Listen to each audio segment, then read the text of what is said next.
Solve the system by the substitution method. We have the equations 2x plus y is equal to negative 4 and x is equal to y plus 7. I'm going to go ahead and identify these equations as equations numbers 1 and 2.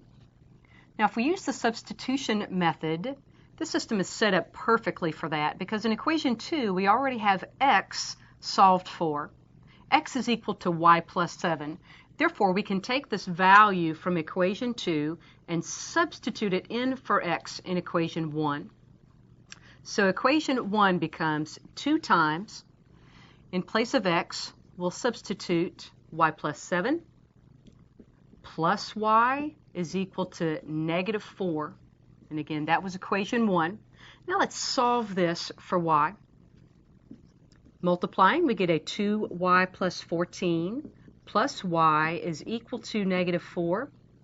Combining like terms, on the left we have a 3y plus 14 is equal to a negative 4.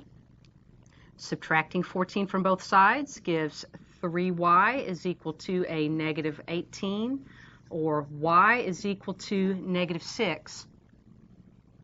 We're almost there. We've got one variable solved for. Y is negative 6. I think I'll go back and use equation 2 to solve for x. In equation 2 is x is equal to y plus 7.